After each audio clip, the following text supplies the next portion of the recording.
أهل بيته الطيبين الطاهرين المعصومين المظلومين المنتجبين المنتخبين، لا سيما على الإمام الثاني عشر الحجة المنتظر بقية الله الروح وأرواح العالمين لتراب مقدمه الفداء، واللعنة الدائمة على أعدائهم أعداء الله من الآن إلى يوم لقاء الله.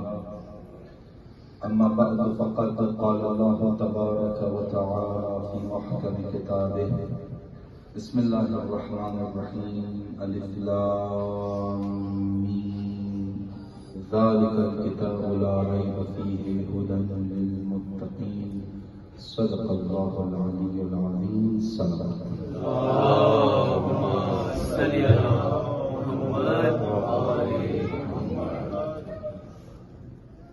اعمال کی قبولیت کے لیے، توفیقات میں اضافے کے لیے، حاجات کی برابری کے لیے، مشکلات کی برطرفی کے لیے ایک مرتبہ پہ درود بھیجیے محمد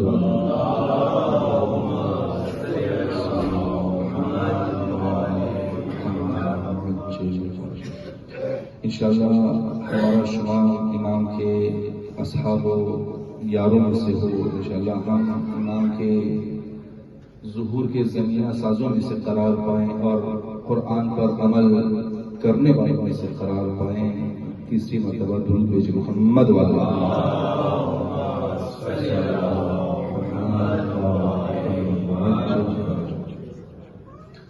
اللہ کا شکر ادا کرتے ہیں کہ جس نے ایک بار پھر اس مقدس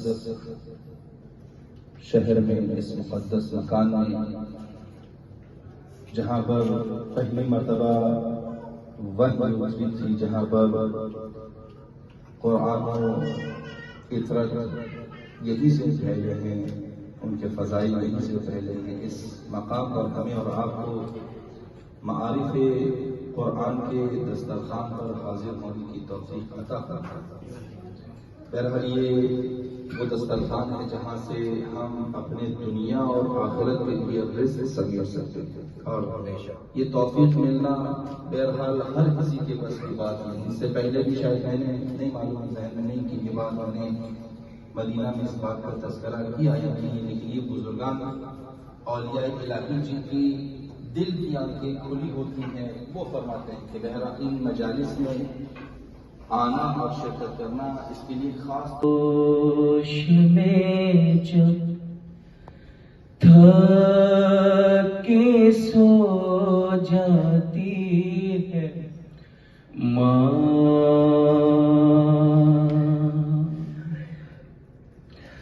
تب کہیں جا کر رضا تھوڑا سکون پاتی ہے ماں.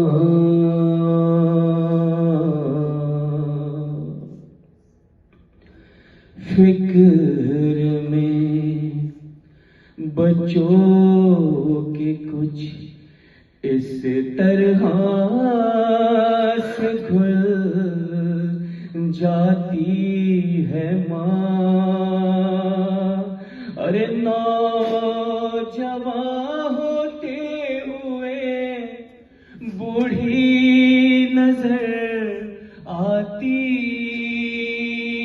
ہے ماں.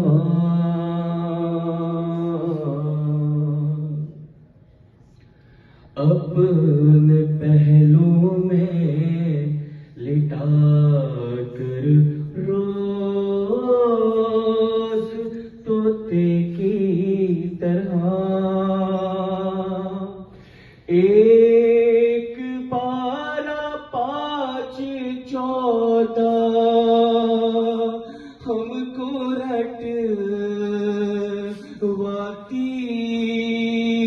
ہے ماں.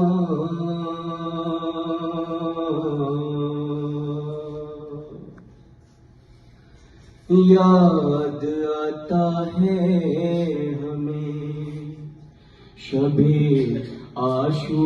عاشور کا کڑی جب کبھی الجھی ہوئی زلفوں کو سل جاتی